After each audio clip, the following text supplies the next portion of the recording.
Suryavamsam 90s kids எல்லாருக்குமே இது ஒரு படம் கிடையாது, காவியம் அப்படின்னு தெரியும். ஆனா 2K கிட்ஸுக்கு இந்த படத்தை பத்தி பெருசா தெரியாதுல்ல. இப்ப தெரிஞ்சுப்போமா? நமக்கு ஒரு படிப்பு இல்ல, நல்ல வேலை இல்ல, நம்ம நல்லா ஏர்ன் பண்ணல அப்படின்னா நம்மளோட சொந்தக்காரங்க, நம்ம ஊர்ல இருக்கிறவங்க மட்டும் கிடையாது, நம்ம வீட்டுல கூட நமக்கு மதிப்பு மரியாதை இருக்காது அப்படிங்கறத இந்த படத்துல இருந்து நம்ம தெரிஞ்சுக்கலாம்.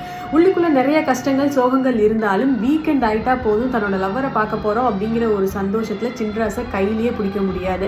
ஆனா அந்த லவ்வரும் பாத்தீங்கன்னா கடைசியில நான் உங்களை லவ் பண்ணவே இல்லை அப்படின்னு சொல்லிட்டு கை விட்டுட்டு போயிடுவாங்க. வேலை கிடையாது, வீட்டுல வெளியில மரியாதை கிடையாது, லவ் ஃபெயிலியரான ஒரு நபர். இப்படிப்பட்ட சூழ்நிலையில நம்மளை கம்ப்ளீட்டா புரிஞ்சுக்கிட்ட ஒரு நபர் நம்ம தான் உலகம் அப்படின்னு நம்மளை தேடி வராங்க.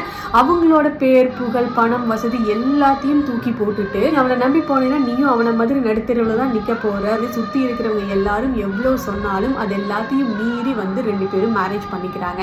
இந்த க்ரோயிங் டுகெதர் அப்படிங்கிற டேர்ம் எல்லாம் இப்பதான் ஃபேமஸ் ஆயிட்டு இருக்கு. இது அப்பவே நம்ம சூரியவம்சம் படத்துல ரொம்ப அழகா காட்டியிருப்பாங்க. பயங்கரமா ஹார்ட் ஒர்க் பண்ணுவாங்க, ஒருத்தருக்கு ஒருத்தர் மாறி மாறி சப்போர்ட் பண்ணி professional life as well as personal life ரெண்டுலயுமே சக்சஸ் ஆவாங்க. அவமானப்படுத்தினவங்களே ஒரு கட்டத்துல இவங்க கிட்ட உதவி கேட்கிற அளவுக்கு இவங்க ரெண்டு பேரும் மிகப்பெரிய இடத்துல இருப்பாங்க.